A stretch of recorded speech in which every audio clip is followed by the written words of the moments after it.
салом ва рӯзатон бахайр бошад бинандаи азиз. барномаи навиди бомдодӣ аст ки бо тозатарин хабарҳои тоҷикистон ва ҷаҳон аз радиои озодӣ тақдими шумо мешавад. ман шаҳлои абдулло давоми 10 дақиқаи дигар шуморо ҳамроҳӣ мекунам. имрӯз 20 июл аст ва соат дар душанбе 11. сархати хабарҳо. дар зери сояи коронавирус намози иди қурбон дар тоҷикистон хонда шуд. суол аз мардум: шумо ба идгардак меравед? ва шарҳи раиси додгоҳи олӣ дар бораи додрасе ки баъди содир кардани ҳукми сафед ҷазо гирифт.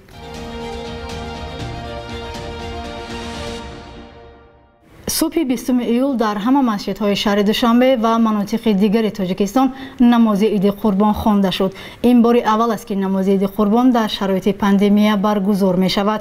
ба фарқ аз соли гузашта имсол кумитаи дин иҷозат дод ки дар масҷидҳои панҷвақта ҳам сокинон намози идро адо кунанд. дар масҷиди марказии душанбе ба монанди солҳои қабл намозгузорон зиёд набуданд. саид мукаррам абдулқодирзода раиси шӯрои уламо сабаби кам омадани намозгузоронро чунин шарҳ дод: ба хотире ки масҷидҳои панҷвақта ҳам иҷозат дода шуд ки дар унҷо намози идаин хонда шавад, яъне ид хонда шавад, ба хотире ки мардум дар як ҷо ҷамъ нашаванд, то ин ки хатар яъне вуҷуд дорад, аз ин ҳазар аз хатар яъне ҷамъ нашаванд. сокинон қабл аз вуруд ба масҷиди марказии шаҳри душанбе аз дастгоҳи ташхиси маводи тарканда ё фулузот мегузаштанд. бидуни ниқоб намозгузоронро ба дохили масҷид роҳ намедоданд ва муфтӣ ҳам чанд маротиба аз намозгузорон хост ки қоидаҳои беҳдоштиро риоя кунанд, вале бархе намозгузорон дар масҷид ниқоби тиббӣ надоштанд ва фосилаи иҷтимоӣ ҳам чандон риоя намешуд. шӯрои уламои марказии исломӣ, ягона ниҳоди содиркунандаи фатво дар кишвар, 2 рӯз пеш аз ид аз сокинон хост то аз идгардак ё хона ба хона гаштани наврасон ҷилавгирӣ кунанд, вале мушоҳидаи мо нишон дод ки ин қоида чандон риоя намешавад ва субҳи барвақт наврасони зиёде дар кӯча буданд. соли равон мавзӯи идгардак ё хона ба хона гаштани наврасон дар рӯзи иди қурбон баҳс барангез шуд.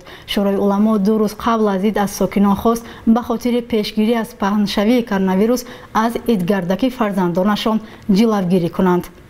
вале бархе сокинон гуфтанд ид бо кӯдакону наврасон зебост ва набояд онҳоро аз ин хурсандӣ маҳрум кард. як рӯз пеш ҳамкорам Нигораи Фазлиддин аз сокинони Душанбе пурсид ки дар рӯзи ид ба меҳмонӣ мераванд ва фарзандонашро оё барои ба идгардак рафтан иҷоза медиҳанд. посухи сокинонро ҳамроҳ мебинем. кӯдакҳои идгардак намеранд, барои он ки ҳозир ҳама ҷо касало бисёр, маризо бисёр, касала кӯдакҳо хона мебиёранд. барои ҳамон мо намехоҳем ки мо касал шавем, ҳамон ба байни гирди худамо оилавӣ ида мегузаронем. тамом. акӯ мо мегӯм ки ида дар хони атам мекунем, охи мурди тоза дорем. бинем вазъият чӣ хеле боша мемонад. батем шахсон боша мемонад.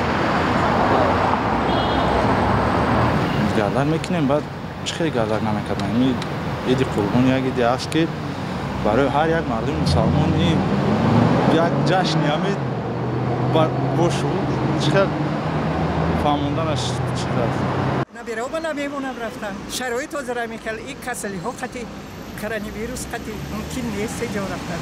дару дарвозамон маҳкам барои ҳамаи ҳам дӯстону ҳам хешу табору ҳам наздикон.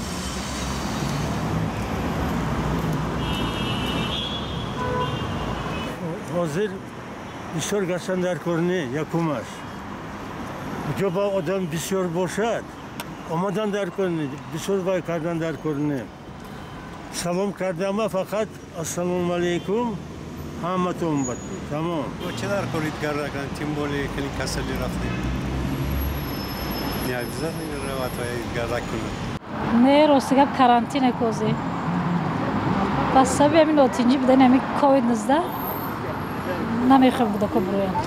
худмон идгардак мекунем, ягон хонаи фарзандо мирем, тамом. аку бисёр намегардем хонаҳои хештаборо, хонаҳое ки мисол гирем нав шудагиай ана ҳамон хонаҳо медорем дуои фотиҳа идгардак мекунем. албатта ба мо як ҷойда зиндагӣ мекунем ки ӯ қаидам намекунад.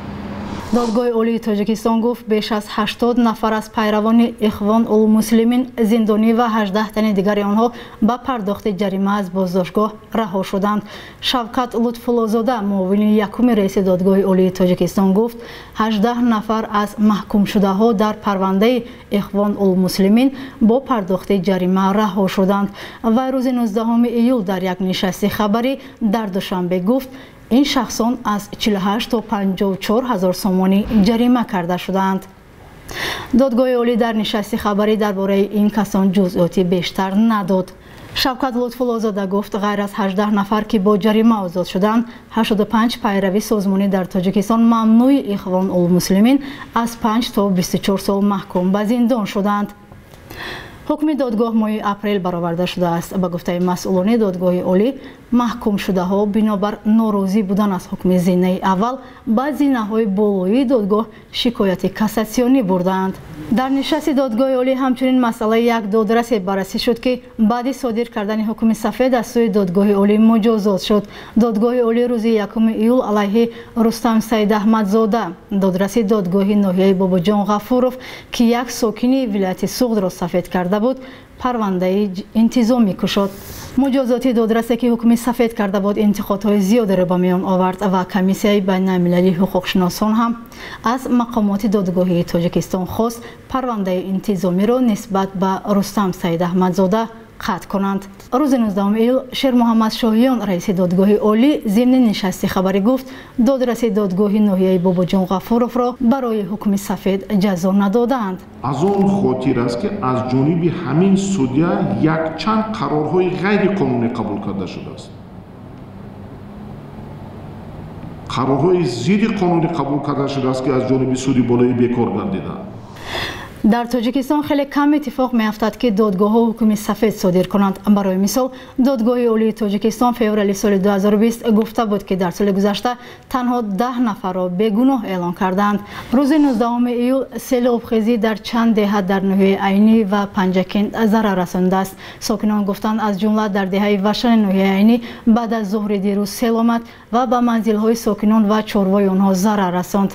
در نواری که ساکنان به رادیو آزادی روان کردند دیده می شود که سیل بر راه و پل بین دهه ضرر رسانده است.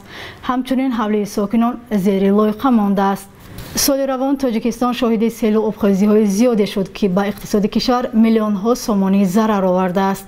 از جمله آفت طبیعی روز 11 می به 15 شهر و ناحیه کشور ضرر رساند و باعث به مرگ 9 نفر شد.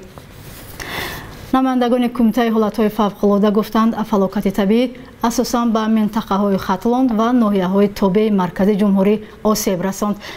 بخش یک روز تاریخ را همکارمان خیرمان بخازاده تقدیمتان می‌کند که مهمترین تحولات تاریخی در روز 20 ایول را فرا می‌گیرد.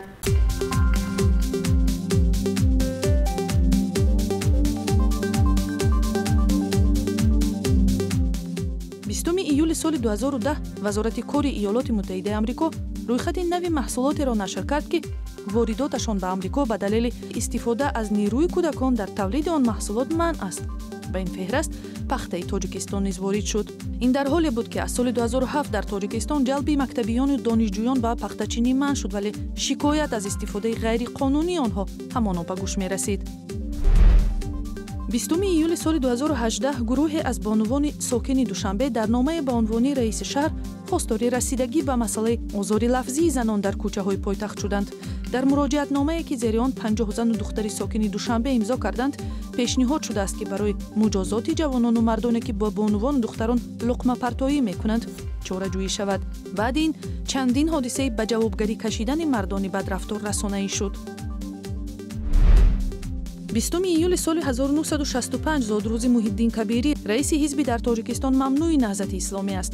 از سال 2006 بعدی درگذشت سید عبدالله نوری رهبری حزب را به عهده گرفت، 2 دفعه وکیل مجلس نمایندگان بود.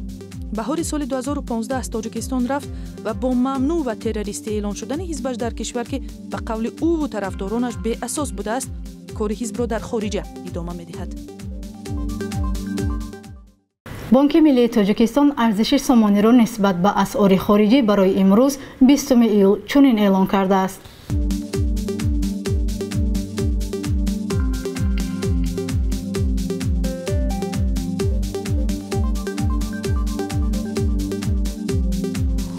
бинандаи азиз, муҳлати ҷудо шуда барои барномаи навиди бомдодӣ ба анҷом расид. мо ҳамеша мунтазири хабар ва пешниҳодҳои шумо ҳастем. худро эҳтиёт кунед. худо нигаҳдор.